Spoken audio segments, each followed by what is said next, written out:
My name is Matthew Roberts, and I'm a land surveyor. A typical day for me would be coming into the office around 7 a.m., making sure that our crews are lined out for the day. And lined out, I mean get them established for their daily routine. As far as what we do, it would depend on the job. We use what we call total stations, and in using that equipment we survey or map the lay of the land. Mostly for surveying we do a broad range of surveys. Topographic surveys, which are mapping the location of features on a property with elevation to show how water will flow off. Mostly a topographic survey is used for the engineering or design of certain properties.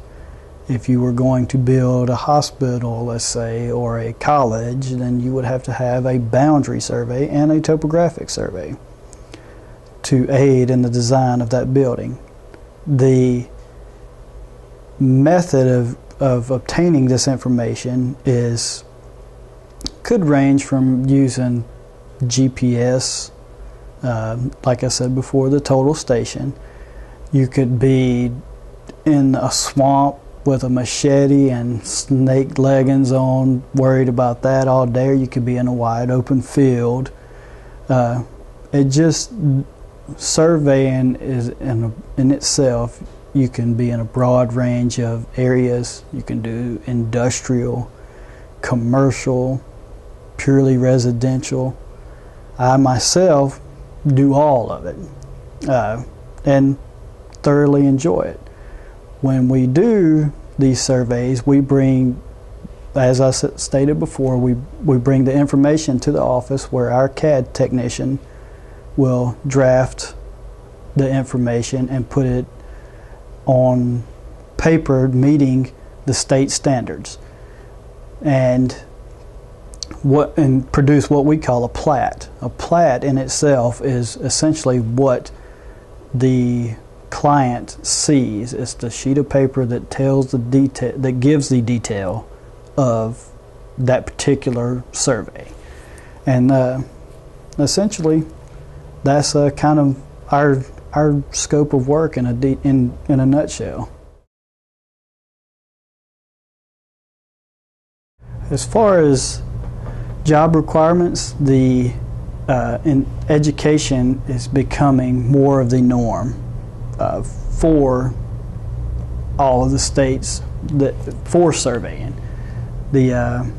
Whether it be an associate's degree or a 4-year degree, they range from an associate's degree in survey engineering or geomatics engineering to a 4-year degree in the same fields: geomatics engineering, land surveying.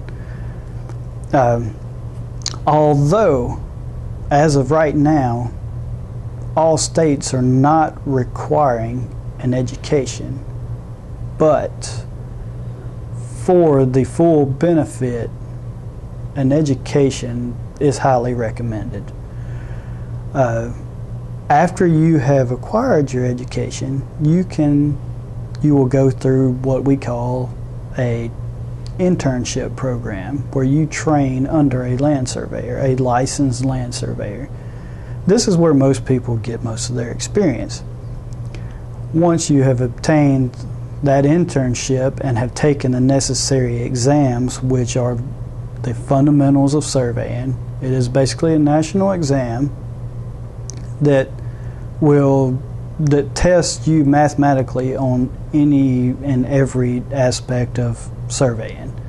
Once you've passed that, then you go through the necessary internship, and you are then eligible to take what we call the Principles of Practice exam, which is also a national exam. It tests you basically on the professionalism of surveying.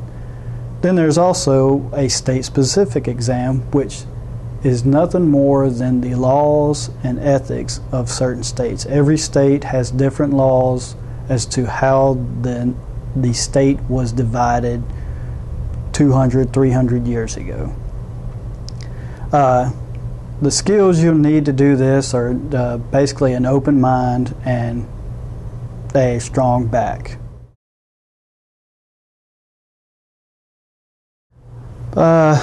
Best parts of the job, I have several of them.